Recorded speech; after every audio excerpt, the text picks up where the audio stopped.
ఆధునిక పరిజ్ఞానం లేదు, అత్యాధునిక మెటీరియల్ లేదు. శ్రామికులు చిత్తశుద్ధితో దూరదృష్టితో నిర్మించిన కాల్వుడ్ బ్రిడ్జ్ ఇప్పటికీ చెక్కు చెదరలేదు. ఖమ్మంలో మున్నేరు వాగుపై నిజాం పాలనలో సున్నప్రాయితో నిర్మించిన వంతెన 100 ఏళ్లకు పైగా పదిలంగా ఉంది. భారీ వరదలను తట్టుకుని ఇప్పటికీ ప్రజలకు సేవలందిస్తోంది. కొన్నేళ్ల క్రితం గత ప్రభుత్వాలు నిర్మించిన 2 వంతెనలు మొన్నటి వరదలకు డ్యామేజ్ అయ్యాయి. 128 ఏళ్ల క్రితం నిర్మించిన కాల్వుడ్ బ్రిడ్జ్ మాత్రం చెక్కు చెదరలేదు.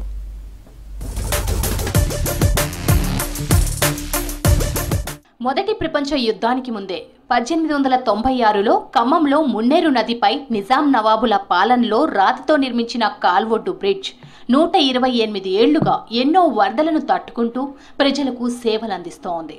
గతేడాది ఈ ఏడాది వచ్చిన భారీ వరదలను ఎదురొడ్డి నిలిచింది పురాతన నిర్మాణం. ఇప్పటి ఇంజనీర్లు దీన్ని మెషినరీ ఆర్చ్ బ్రిడ్జ్గా వ్యవహరిస్తున్నారు. మున్నేరు నదిలో రాతి గోడలు నిర్మించి వాటిని అనుసంధానం చేస్తూ రాళ్ల ఆధారంగానే 200 మీటర్ల పొడవున రోడ్డు మార్గం వేశారు. 2002 వరకు దీనిపై నుంచే భారీ వాహనాల రాకపోకలు సాగేవి. ఆ తర్వాత ట్రాఫిక్ రద్దీ పెరగడంతో బైపాస్ రోడ్, ప్రకాష్ నగర్ దగ్గర కాంక్రీట్ వంతెనలు నిర్మించారు. కానీ మొన్నటి వరకు ఈ 2 వంతెనలు ఊగిపోయాయి. ఇప్పటికైనా ప్రభుత్వాలు చిత్తశుద్ధి ప్రదర్శించాలా, ప్రజలకు మరి సరైనటువంటి నాణ్యమైనటువంటి బ్రిడ్జిల నిర్మాణం చేసి ఇచ్చినట్టయితేనే రేపు రవాణా జరగడానికి అవకాశం ఉంటుంది. రేపు మళ్ళీ రాబోయే రోజుల్లో వరదలను వచ్చినా రేపు ఖచ్చితంగా మరి నాణ్యమైనటువంటి బ్రిడ్జిలు లేకుండా కమిషన్ల కోసమో కాంట్రాక్టుల కోసమో కక్కుర్తిపడి బ్రిడ్జిలు కడితే ప్రజల జీవితాలు అస్తవ్యస్తం అవుతాయి. కాబట్టి రానున్న రోజుల్లో కనీసం దీని మీద దృష్టి పెట్టి ఇకనైనా బ్రిడ్జిల నిర్మాణంలో నాణ్యత పాటించాలని చెప్పి ఖమ్మం వాసులుగా మేము కోరుకుంటా ఉన్నాం. హైదరాబాద్, సూర్యాపేట్, కోదాడ, విజయవాడ ప్రాంతాల నుంచి వాహనాలు ఖమ్మంకు వచ్చేందుకు మున్నేరుపై 3 వంతెనలు నిర్మించారు. వాటిలో 128 ఏళ్ల క్రితం నిజాం పాలనలో నిర్మించిన కాల్వుడ్ బ్రిడ్జి ఒకటి.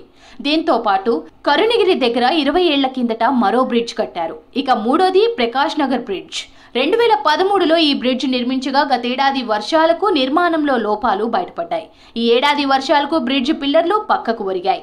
కానీ కాల్వుడ్ బ్రిడ్జ్ 30 అడుగులకు పైగా వరద ప్రవహించినా పదిలంగా నిలిచింది. 20 ఏళ్ల కింద కట్టిన ప్రకాష్ నగర్ బ్రిడ్జ్ డ్యామేజ్ అయిందని, 128 ఏళ్ల కిందట నిర్మించిన కాల్వుడ్ బ్రిడ్జ్ ఇప్పటికీ బలంగా ఉందని చర్చించుకుంటున్నారు జిల్లా ప్రజలు. ఏ కట్టడాలైనా ప్రజలకు సంబంధించినటువంటి బ్రిడ్జిలు కానీ, రోడ్లు కానీ, భవనాలు కానీ ఇటీవల కాలంలో అందరూ గమనిస్తూ ఉన్నారు. గతంతో పోలిస్తే మాత్రం క్వాలిటీ, నాణ్యత లోపం తగ్గిపోతూ ఉంది. భవిష్యత్తులో ప్రజలకి ఇది తీవ్రమైనటువంటి ఇబ్బందులు, ప్రాణ నష్టం జరిగేటటువంటి అవకాశం ఉంది. కాంట్రాక్టర్లు ఏదైతే ఉన్నారో వాళ్ళు దాన్ని పనిని నిర్లక్ష్యంగా చేసి ఆ పనిని సక్రమంగా చేయకపోవడం వలన, నాణ్యత లేకపోవడం వలన అటువంటి పరిణామాలు ఇవాళ జరుగుతూ ఉన్నాయి. కాబట్టి రేపు భవిష్యత్తులో ఎప్పుడైనా ఇంకేమైనా బ్రిడ్జిలు కావచ్చు, లేదంటే ఏదైనా కాంట్రాక్టర్ పనులు చేసేటప్పుడు ఖచ్చితమైన నాణ్యతను పాటించే వారికి మాత్రమే కాంట్రాక్టులు ఇచ్చి ప్రజలకి సేవలు అందించే విధంగా ఉండాలని కోరుకుంటూ ప్రకాష్ నగర్ బ్రిడ్జ్ పిల్లర్లు, స్లాబ్ పక్కకు జరగడం, కరుణగిరి బ్రిడ్జ్ వరదకు ఊగిపోవడంతో అధికారులు అలర్ట్ అయ్యాయి. ఆ రూట్లో రాకపోకలు నిలిపివేశారు. ప్రతి ఏడాది వరదలకు కాల్వుడ్ బ్రిడ్జ్ కూలే ప్రమాదం ఉందని దానిపై రాకపోకలు ఆపేసి మిగతా 2 వంతెనలపై ప్రయాణాలకు అనుమతించేవారు. కానీ అధికారుల అంచనా తారుమారైంది.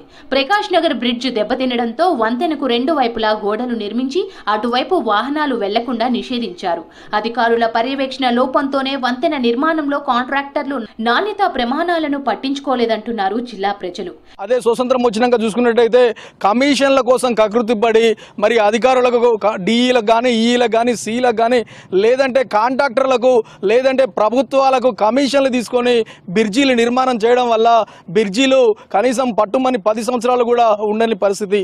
కాబట్టి కమిషన్లు లేకుండా పరిపాలకులు ఏదైతే నిబద్ధతతో ఉండి పరిపాలకులు కమిషన్లు లేకుండా చూసి ప్రజలకు నాణ్యతమైన బ్రిడ్జిలు కట్టి రాకపోకల కోసము కృషి చేయాల్సిందిగా తెలియజేస్తూ ఖమ్మం నగరానికి 100 ఏళ్ల బ్రిడ్జ్ మరోసారి దిక్కుగా నిలిచింది.